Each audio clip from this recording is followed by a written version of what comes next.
Welcome everyone in doctor Nehu YouTube channel. आज का हमारा लेक्चर का टॉपिक है मेंस्ट्रुएशन, रिव्यू ऑफ मेंस्ट्रुएशन, जो मैंने गायनेकोलॉजी यूनिट 2 से लिया है।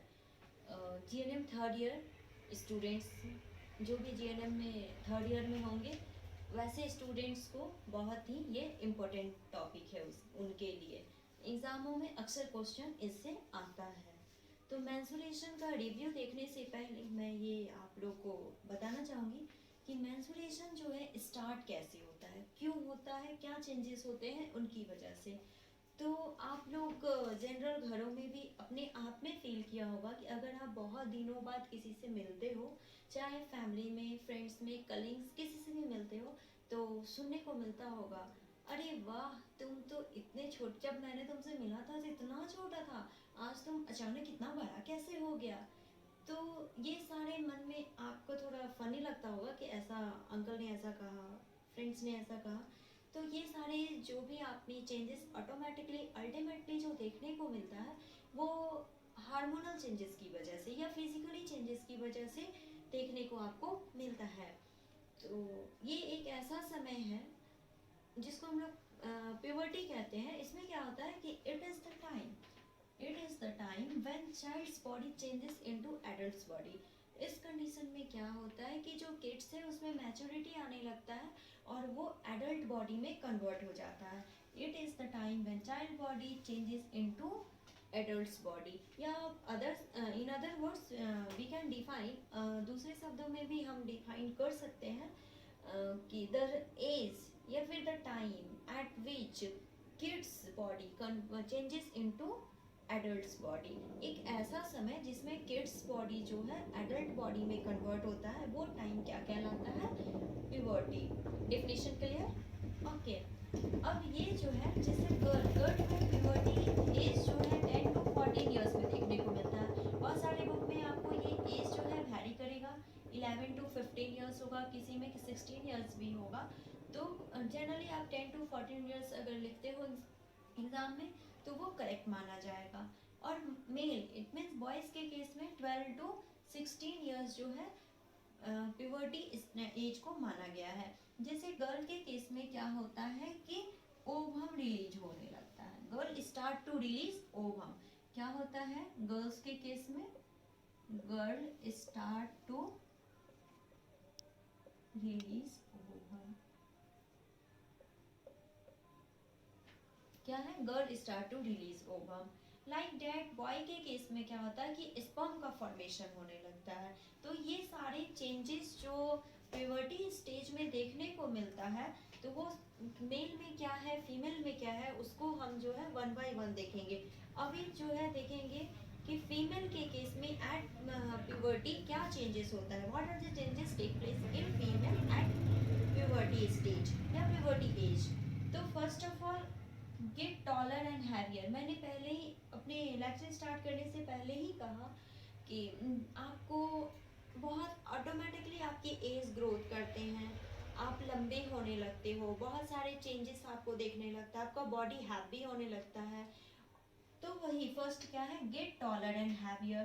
Face changes. आप बचपन में जैसे अपना बचपन का फोटो देखना कभी और अभी के फोटो से मैच करना, बिल्कुल जो है वो मैच नहीं करेगा, आपका फेस चेंज रहेगा। Face changes. Oily skin and pimples. अगर पिंपल्स आने लगते हैं तो कहते हैं अरे ये तो अब बच्चा बड़ा हो रहा है, इसको पिंपल्स आने लगे हैं, ऐसा सुनने को मिलता है। Hair grow under armpit and genitalia. Armpit के अंडर और जेनिटेलिया के पार्ट में जो है हेयर ग्रो करने लगता है। जेनिटेलिया के पास जो है क्या, ट्यूबिक हेयर ग्रो करने लगता है। ब्रेस्ट और निप्पल गेट लार्जर। ब्रेस्ट का साइज भी एनलार्ज होने लगता है और निप्पल का साइज जो है वो बड़ा होता है। यहाँ मूड स्विंग करता है, डिजाइन, क्योंकि हार्मोन चेंज हो रहे हैं, हार्मोनल चेंजेस की वजह से मूड स्विंग करता है। मूड स्विंग अगर करता है तो यहाँ कोऑर्डिनेट करने के लिए, बैलेंस करने के लिए, इस मूड को मेंटेन करने के लिए, फ्लैक्चुएशन से बचाने के लिए पेरेंट्स को क्या करना होगा कि अपने बच्चे के साथ फ्रेंडशिप बिहेवियर करना होगा उसे। अब तुम बड़ा हो गया है, तो जैसे अक्सर होता है ना कि अगर बेटी बड़ी हो गई तो पापा के पास नहीं जाएगी, वो उससे शेयर नहीं करेगी, बचपन में खेला करती थी, बड़े होने के बाद नहीं जाएगी। तो ये सारे हेजिटेशन को दूर करना होगा। एक पेरेंट्स को अपने बच्चे के साथ वो फैमिलियर नेचर को लाना होगा, जिससे ये मूड स्विंग जो है आप अवॉइड करवा सकते हो अपने बच्चे का। मिनार्की, मोस्ट इम्पोर्टेंट चेंजेस जो है फीमेल के केस में देखने को मिलता है। मिनार्की ये क्या है? मिनार्की क्या है? First menstruation bleeding, first menstruation bleeding. पहली बार अगर मेंस्ट्रुएशन साइकिल स्टार्ट होता है फीमेल में तो वो मिनार्की कहलाता है, और ये 11 to 15 इयर्स के अंदर स्टार्ट हो जाता है।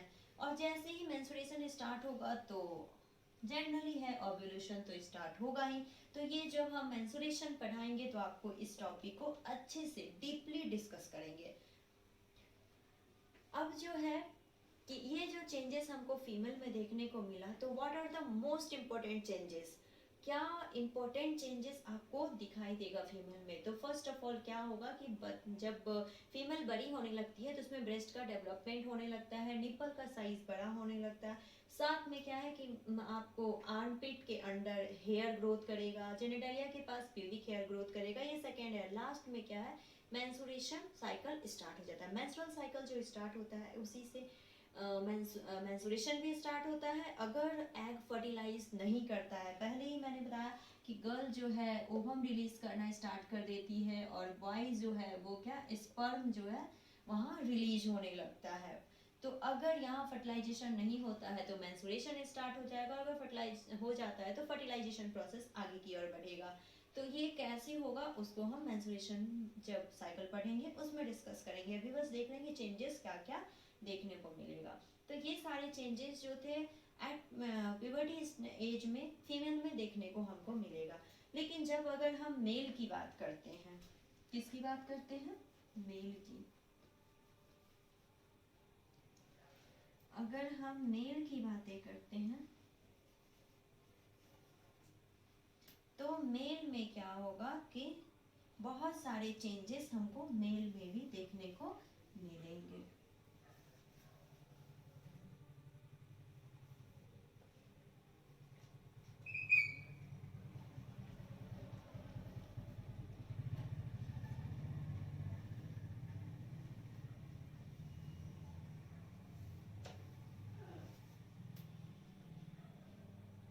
मेल में भी वही फर्स्ट पॉइंट तो सेम ही रहेगा, gate taller and heavier.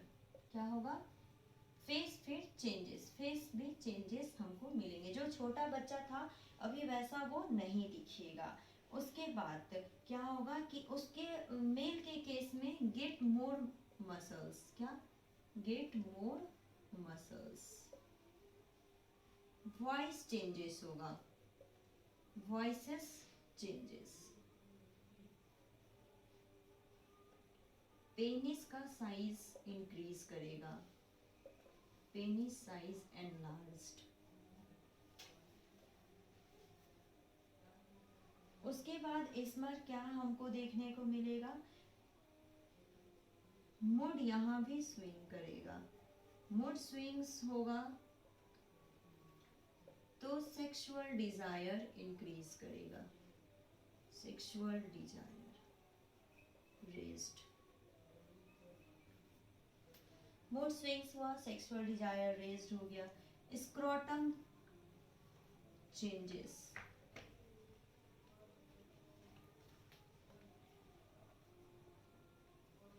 Spermatogenesis process भी देखने को, ये भी स्टार्ट होगा। साथ में जो हेयर ग्रोथ करता है, हेयर अगर ग्रोथ कर रहा है तो चेस्ट के पास ज्यादा होगा, चेस्ट के पास हेयर जो है ज्यादा दिखाई देगा। जेनिटलिया, आर्मपिट ये सब के पास भी होगा, लेकिन मेल के केस में चेस्ट के पास भी हेयर का ग्रोथ होगा। तो ये सारे क्या थे? चेंजेस थे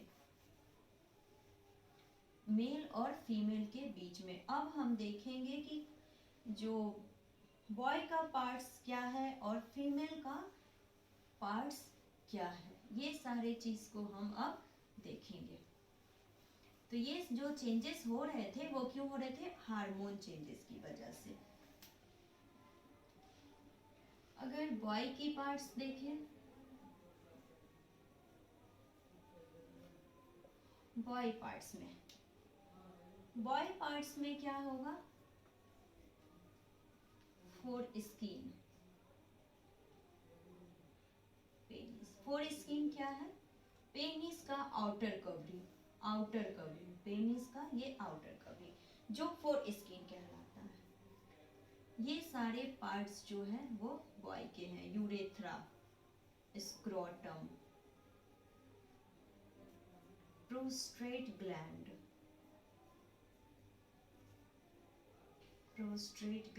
उसके बाद वास डेफरेंस, सेमिनल वेसिकल्स, ये सारे पार्ट्स जो है वो बॉय का पार्ट्स है। उसके बाद जब ये है तो मैंने पहले बताया कि जैसे ही मेल का पार्ट जो चेंज हो रहा है, प्यूबर्टी एज में आ रहा है, तो स्पर्मेटोजेनेसिस प्रोसेस स्टार्ट होगा। कौन सा प्रोसेस स्टार्ट होगा स्टूडेंट्स, स्पर्मेटोजेनेसिस।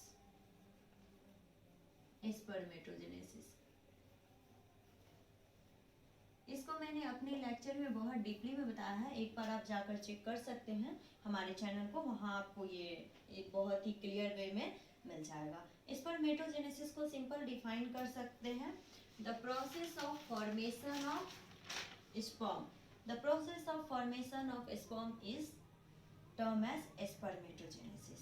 जेनेसिस वर्ड ही इंडिकेट करता है किसका, फॉर्मेशन का।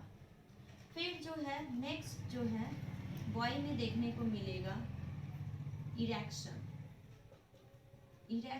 And ejaculation. इसका मतलब हो गया जब मूड स्विंग करता है तो पेनिस इरेक्ट हो जाता है, जिसमें अगर इरेक्ट हो गया और उसी समय सेक्सुअल डिजायर का थॉट बढ़ता है और स्पर्म का जो भी उसके अंदर लिक्विड वाटरी डिस्चार्ज होता है, अगर वही वाटरी डिस्चार्ज अगर पेनिस से होता है तो वो जो है इजाकुलेशन कहलाता है। इस वक्त अगर मूड स्विंग्स करता है, डिजायर अगर बढ़ता है, तो पेनिस क्या हो जाएगा, एनलार्ज्ड हो जाएगा। एनलार्ज्ड होगा, एनलार्ज्ड होने के बाद वाटरी डिस्चार्ज होने लगता है। अगर यही डिस्चार्ज अगर रात में होता है तो उसको नॉक्टर्नल इमिशन भी कहते हैं या नॉक्टर्नल इजाकुलेशन भी कहते हैं। क्या कहते हैं, नॉक्टर्नल इजाकुलेशन। तो अगर ये नॉर्मली हो रहा है तो कोई दिक्कत नहीं है, कोई ये नॉर्मल प्रॉब्लम नहीं। लेकिन अगर ज़्यादा हो रहा है तो ये एक डिजीज कंडीशन बन जाता है और डॉक्टर से एक बार आपको कंसल्ट करना पड़ेगा इसके बारे में। अब जब ये हो गया क्या, बॉय पार्ट्स के बाद अब हम देखेंगे गर्ल्स का पार्ट्स। गर्ल्स में कौन कौन से पार्ट्स होते हैं,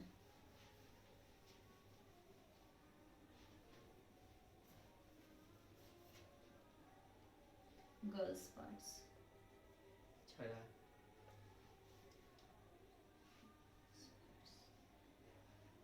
गर्ल्स पार्ट्स है तो गर्ल्स पार्ट्स में सबसे पहले क्या है, फ्लोपियन ट्यूब्स।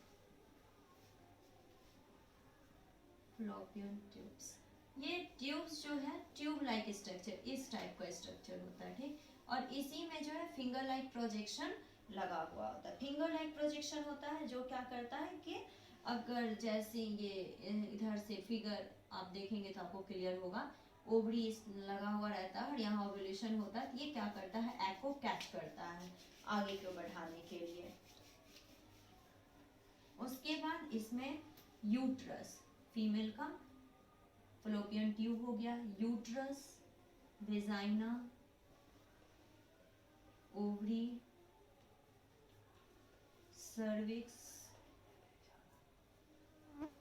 और एंडोमेट्रियम। ये सारे में जो है चेंजेस हमको देखने को मिलता है किस एज में, एट प्यूबर्टी एज। इसमें क्या होता है कि ये जो रिप्रोडक्टिव पार्ट्स है ये फुल्ली ग्रोथ कर जाते हैं उस स्टेज में। जैसे ही ग्रोथ कर जाएंगे तो ये हमको चेंजेस देखने को मिलेगा। एंडोमेटेरियम, ये एक न्यू टर्म है। ये क्या है एंडोमेटेरियम? एनीबॉडी? ओके, एंडोमेट्रियम जो है इनर पार्ट ऑफ यूट्रस है। क्या है ये? Inner part of uterus, inner part. Perimetrium, myometrium and then endometrium. ये क्या है? Endometrium is the inner part of uterus. Okay, अब हम आते हैं अपने टॉपिक के पास। हमारा टॉपिक है मेंस्ट्रुएशन। मेंस्ट्रुएशन टर्म आप जो है ऑलरेडी सुने भी होंगे और पढ़े भी हैं। 12th में, 8, 9 में आपने पढ़ा भी होगा इसके बारे में। कोई डिफाइन कर सकते हैं?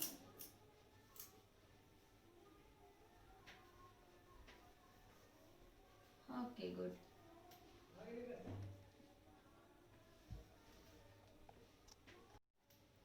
अब हम देखेंगे मेंस्ट्रुएशन। मेंस्ट्रुअल साइकिल को डिफाइन करने से पहले बताते हैं जिस समय गर्ल्स का जन्म होता है।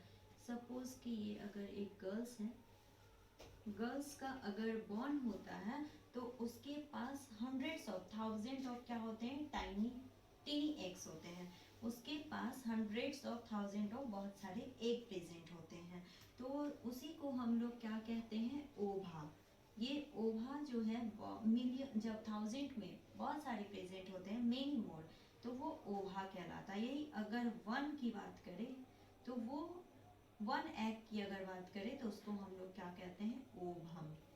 यही एट प्यूबर्टी एज, जैसे प्यूबर्टी एज स्टार्ट होता है तो एक ओवम क्या होता है? रिलीज होता है। Girls start to release ovum, एक स्टार्ट होता है। तो जैसे अगर ये ओवम जो है रिलीज हो गया तो उसी कंडीशन में यूट्रस क्या करता है?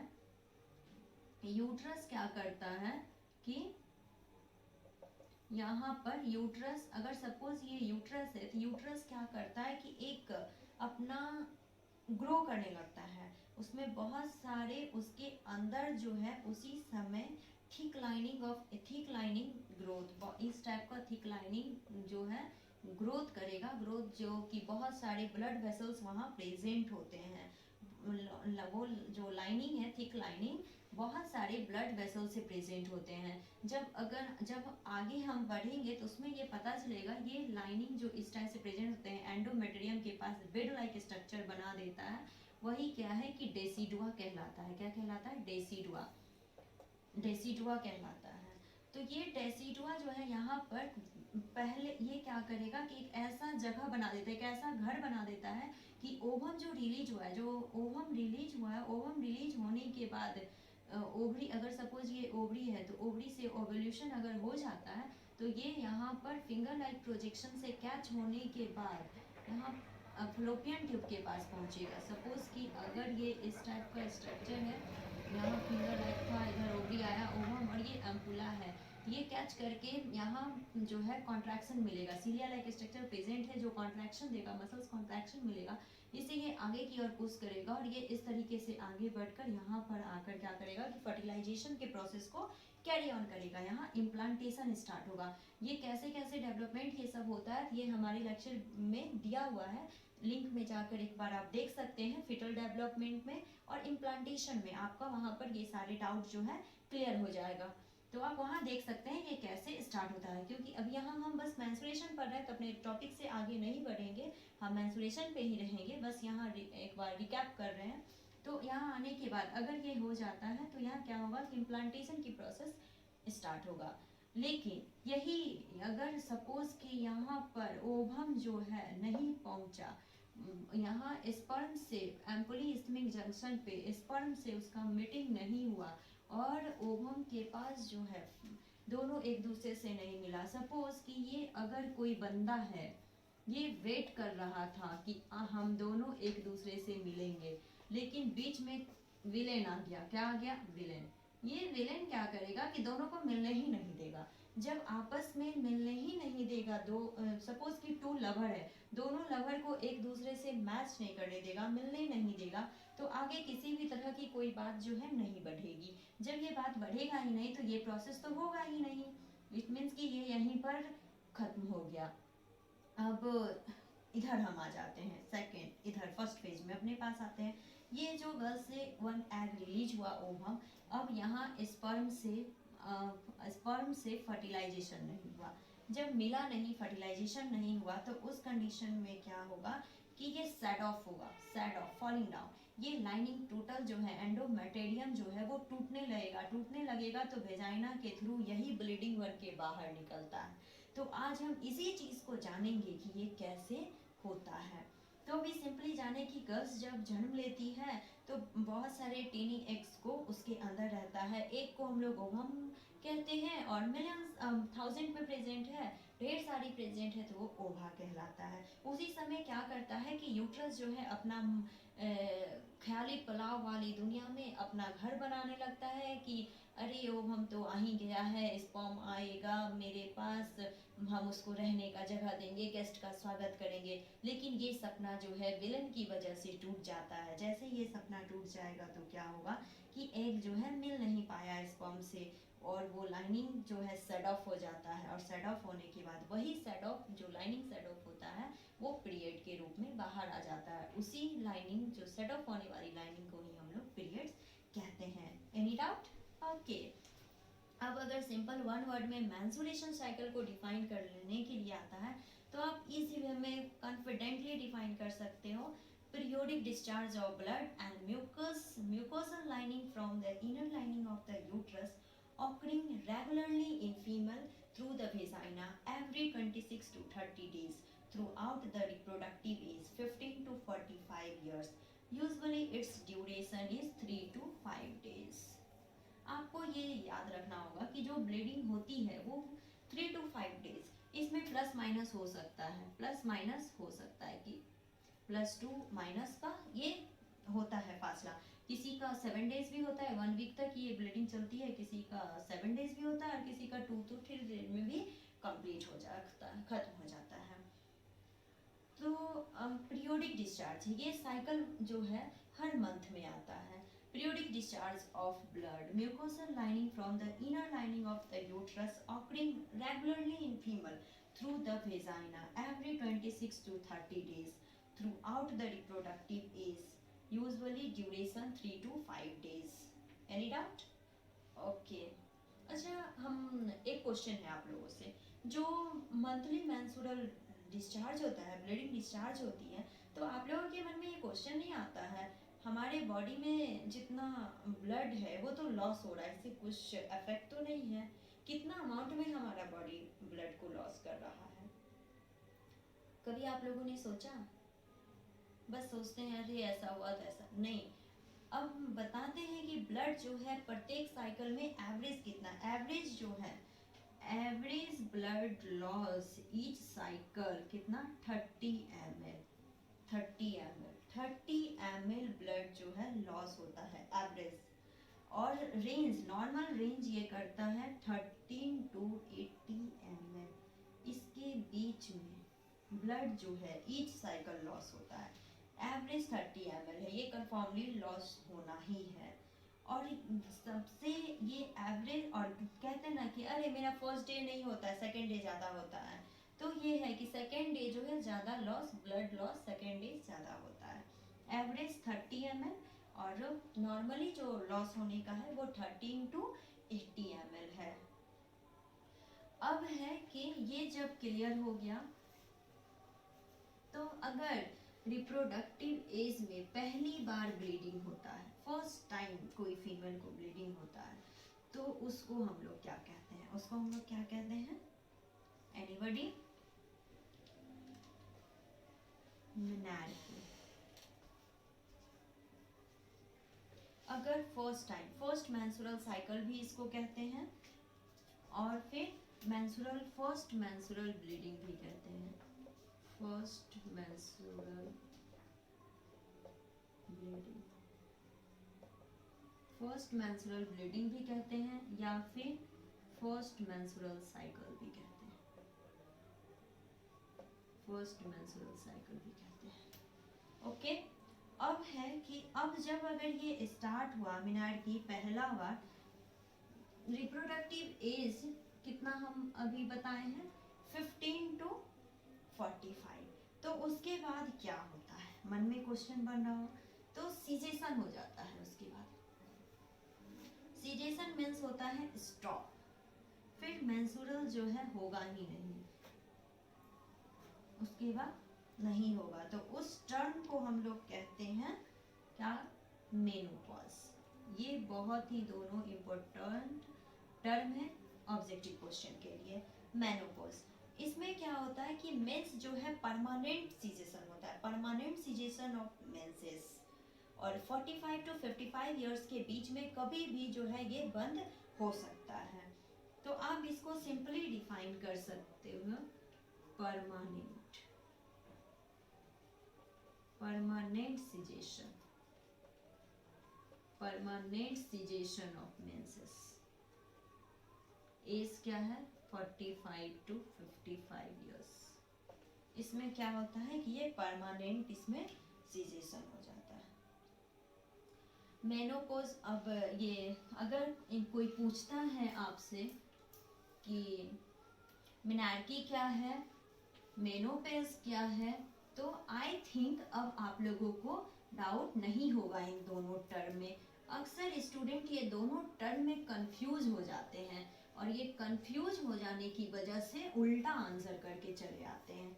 तो ACHE, एक जिसमें लगा हुआ है, तो वो first time, first menstrual cycle, जिसमें मेनोपॉज, पॉज मीन्स क्या होता है, जैसे आप वीडियो है कहते हैं ना, पॉज कर दिया, अरे यार वीडियो कॉलिंग में तुम्हारा वीडियो नहीं दिख रहा है, तुमने पॉज कर रखा है क्या, तो यही पॉज वर्ड जो लास्ट में है वो इंडिकेट करता है सीजेशन को, सीजेशन।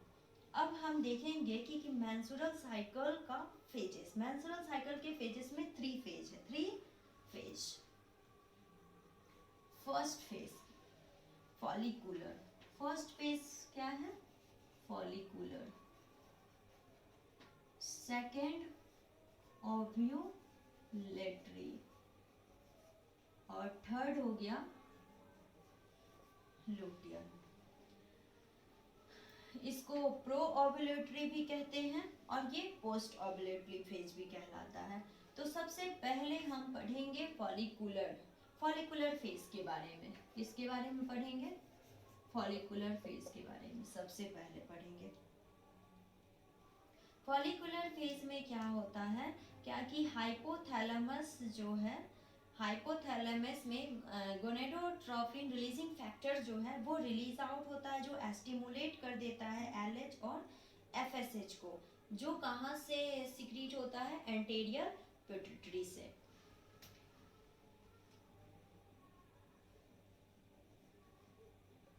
ये FSH और LH जो है स्टिमुलेट हो जाता है, और ये सिक्रीट होता है कहाँ से, एंटेरियर पिट्यूटरी से।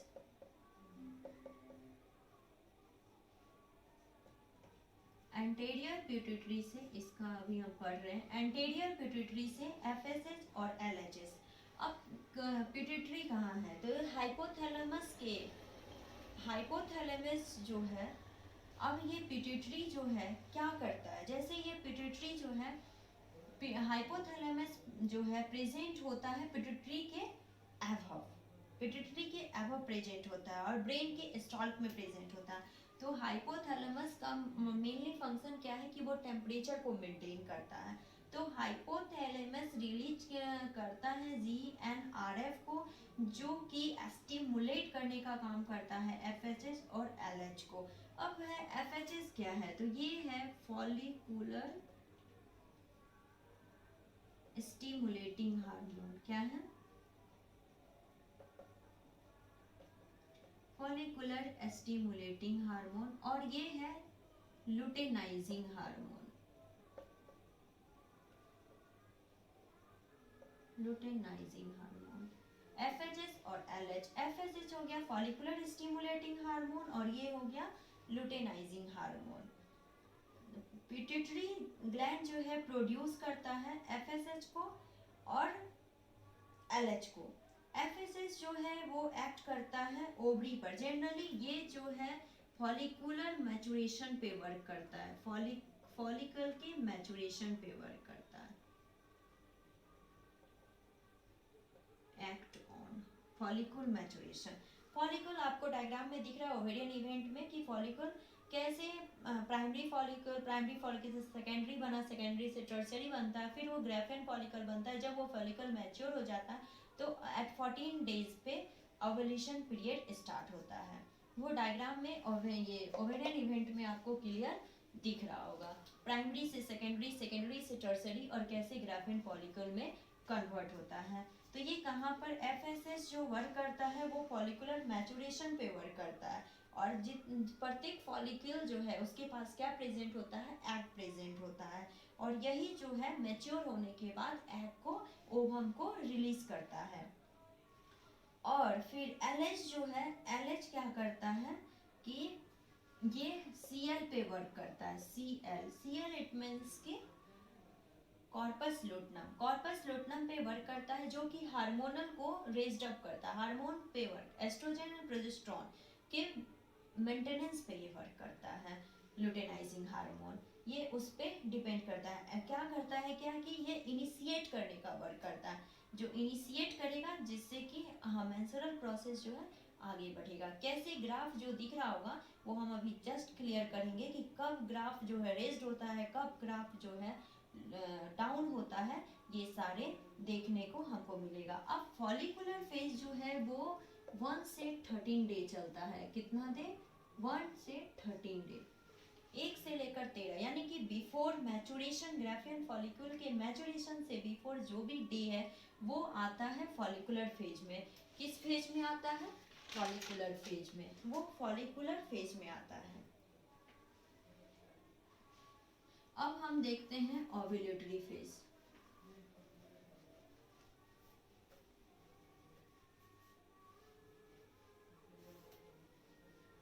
सेकेंड नंबर,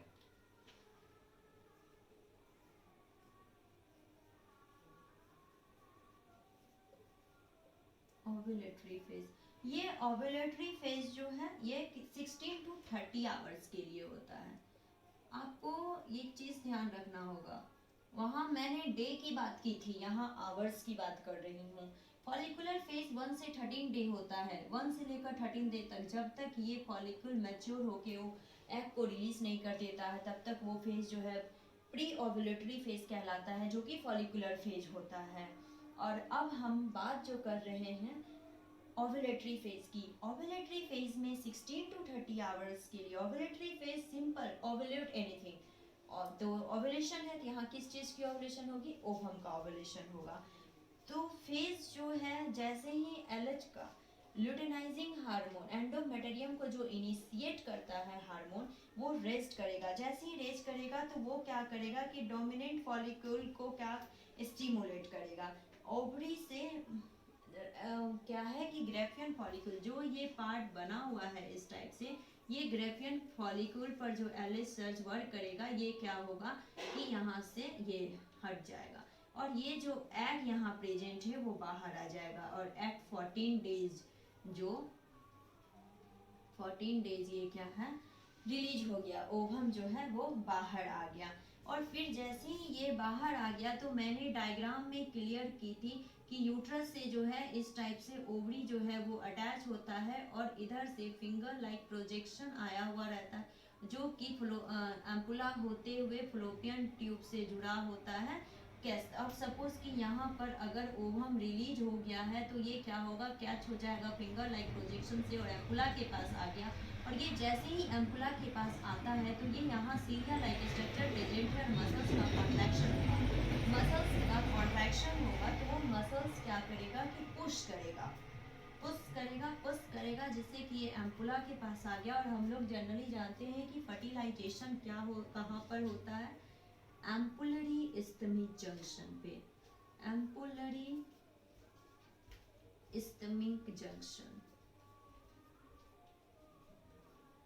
फर्टिलाइजेशन जो है वो एम्पुलरी इस्टमिक जंक्शन के पास होता है। तो अगर सपोज कि ये इस टाइप से स्ट्रक्चर है बना हुआ और अगर सपोज ये वेजाइना के थ्रू पेनिस जो है मीटिंग हुआ, मीटिंग होने के बाद क्या किया कि ये स्पर्म को इजाकुलेट कर दिया। अगर स्पर्म को इजाकुलेट कर देता है तो ये यहाँ वेट करेगा, वो एग जो है वेट करता है, वेट करेगा, ट्रैवल करते हुए ये फ्लोपियन ट्यूब के थ्रू ये यहाँ अपने पहुंच जाएगा। लेकिन यहाँ भी बहुत सारे दीवार खड़े हैं जो इसको नहीं मिलने देगा। विलेन तो हर जगह होता है, वरना तो ये दुनिया दुश्मनों के बिना अधूरी है, ये हम लोग जानते ही हैं कहावत। तो ठीक इसी तरीके से यहाँ ओवम के पास जोना पेलुसिडा लेयर प्रेजेंट है, और ये जोना पेलुसिडा लेयर क्या करेगा कि स्पर्म को मिलने ही नहीं देगा, बैरियर के रूप में वर्क करेगा। लेकिन स्पर्म भी एक दुश्मन दूसरे दुश्मन से कम नहीं होता है दोस्तों। उसके पास भी एक्रोसोम है उसके हेड में, वो क्या करता है, डिसॉल्व कर देगा, फाइट करेगा।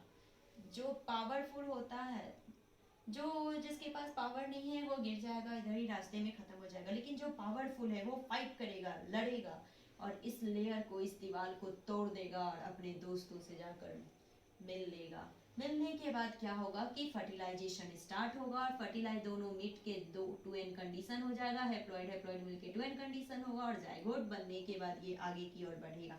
और ये सेम चीज़ है कि यहाँ पर मैंने पहले ही बताया था कि जैसे ही ओवम रिलीज होता है और यूट्रस भी जो है थीन लाइनिंग से एंडोमेटेरियम को इस तरीके से तैयार कर लेता है कि वो अपने बच्चे को एक्सेप्ट कर, जाइगोट को इम्प्लांट कर सकता है। जो मॉडुलर स्टेज में आगे की ओर बढ़ता है, इम्प्लांटेशन में आपको क्लियर होगा, आप एक बार लेक्चर देखेंगे तो वो यहाँ एक्सेप्ट कर लेगा। लेकिन सपोज ये बैरियर अगर कामयाब हो जाता है, मिलने नहीं दे पाता है, दोनों को आपस में मिलने नहीं दिया, तो क्या होगा, ये वेस्ट हो गया। जो ये स्पर्म गया था तेजी से अपना झंडा फहराने के लिए, वो क्या होगा, वेस्ट हो गया।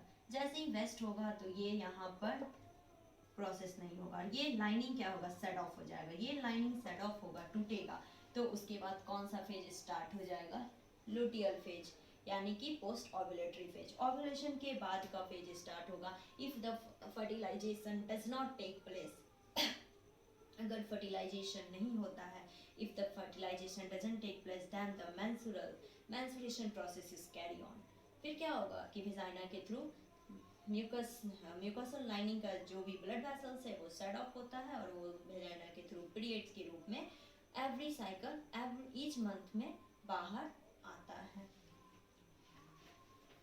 किसी को कोई डाउट?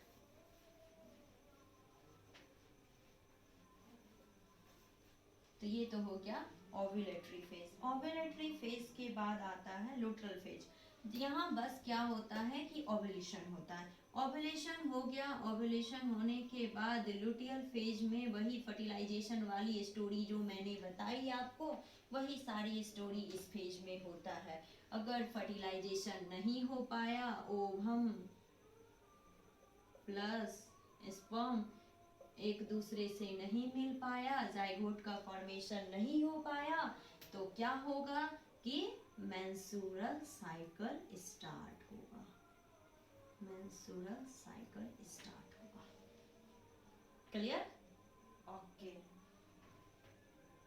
क्योंकि प्रोजेस्टेरॉन लेवल जो है, वो प्रोजेस्टेरॉन हार्मोन का जो रेस्ट अप बढ़ा था, चढ़ा था, वो डाउन हो जाएगा, और एस्ट्रोजन जो है फिर से रेस्ट कर जाएगा और मेंस्ट्रुएशन को कैरी ऑन कर देगा। एक बार डायग्राम को क्लियर कर लेते हैं। जैसे यूटेराइन इवेंट में आपको दिख रहा है कि कैसे यूटेराइन इवेंट में ये जो मेंसेस का प्रोसेस है, जब तक ओव्यूलेशन नहीं हुआ है 1 से 14 बिफोर ओव्यूलेशन, कहा जाता है कि ये सेफ फेज भी है हैप्पी लाइफ के लिए, कि इस फेज में अगर इंटरकोर्स होता भी है तो उस कंडीशन में कोई भी चांसेस नहीं है कि फर्टिलाइजेशन हो सकता है, क्योंकि एग है ही नहीं। लेकिन यही 14 के बाद ओव्यूलेशन हो जाता है, तो 16 to 32 आवर्स जो मैंने बताया, उस आवर में वो डेंजर जोन होता है। उस जोन में अगर इंटरकोर्स होता है तो फर्टिलाइजेशन होने के चांसेस बहुत हद तक बढ़ जाती है, क्योंकि यूट्रस भी तो तैयार है अपना एक्सेप्ट करने के लिए। वही अगर नहीं होता है तो सेट ऑफ होके, और आगे क्या है कि लुट्रल फेज में मेंस्ट्रुअल साइकिल स्टार्ट हो जाता है। तो ये जब हम ओवेरियन हार्मोन की लेवल को देखेंगे तो ये प्रोजेस्टेरॉन लेवल अभी नॉर्मल रहेगा, एस्ट्रोजन लेवल भी नॉर्मल रहेगा, लेकिन जैसे ही ओव्यूलेशन होता है तो एस्ट्रोजन लेवल डाउनवर्ड की तरफ दिखेगा और प्रोजेस्टेरोन लेवल रेज्ड करता है। लेकिन जब फर्टिलाइजेशन नहीं होता है, लुटरल फेज में मैंने जो बताया वहां देखिए कि फर्टिलाइजेशन नहीं हुआ। फर्टिलाइजेशन जैसे ही नहीं हुआ, कहाँ से आपको ये दिखिएगा, 15 to 28 डेज। 15 to 28 डेज से आप देखिए कि ग्राफ में कैसे चेंजेस आ रहे हैं। प्रोजेस्टेरोन लेवल एकदम हाईली स्पीड में फोर्सली बढ़ा, लेकिन जैसे ही फर्टिलाइजेशन नहीं होता है फिर से एस्ट्रोजन लेवल बढ़ गया और प्रोजेस्टेरोन लेवल डाउनवर्ड की तरफ आ गया। प्रोजेस्टेरोन लेवल जो मैंने ग्रीन कलर से दिखाया देखिए डाउन है, और एस्ट्रोजन जो है वो अप हो जाएगा। तो इस कंडीशन में क्या हुआ कि मेंस्ट्रुअल साइकिल होगा। जो ओवेरियन इवेंट है, ओवेरियन ये प्राइमरी फॉलिकल, यही प्राइमरी फॉलिकल म्यूकोसन लेयर से बढ़ते हुए सेकेंडरी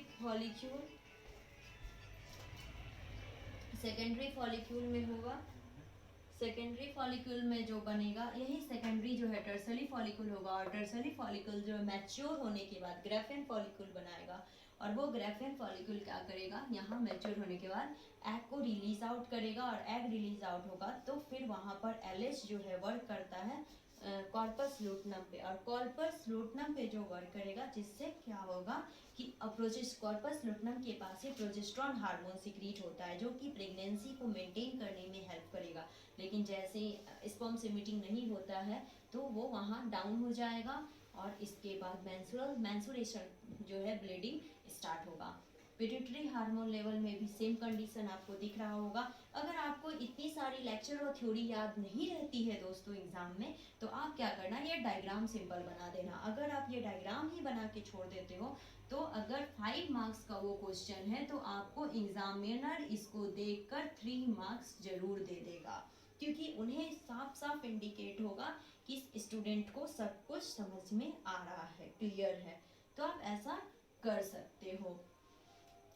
शॉर्ट में है कि ये एग रिलीज होता है, एग रिलीज हुआ, स्पर्म से नहीं मिल पाता है तो क्या होगा कि वो सेट ऑफ हो जाता है, जो भी टाइनी ब्लड वेसल से एंडोमेट्रियम के पास जो लेयर बना था सेट हुआ, और वेजाइना के थ्रू ब्लीडिंग के रूप में डिस्चार्ज हो जाता है, और ये प्रत्येक मंथ में ये साइकिल स्टार्ट होता है, और ये ड्यूरेशन 3 to 5 डेज के लिए होता है। किसी में 1 वीक भी हो सकता है, और किसी में 2 to 3 डेज में भी खत्म हो जाता है। तो ये सबके पावर पे, इम्यूनिटी पे डिपेंड करता है। तो मेंस्ट्रुएशन का लेक्चर हमारा यहीं पे एंड होता है, और अगर हमारा लेक्चर आप लोगों को सच में अच्छा लगा हो, हम आपके नॉलेज को क्लियर कर सके हो, तो आप हमारे चैनल को सब्सक्राइब, लाइक ज़रूर करें, और साथ में फीडबैक भी ज़रूर दें। Keep watching, thanks for supporting, see you।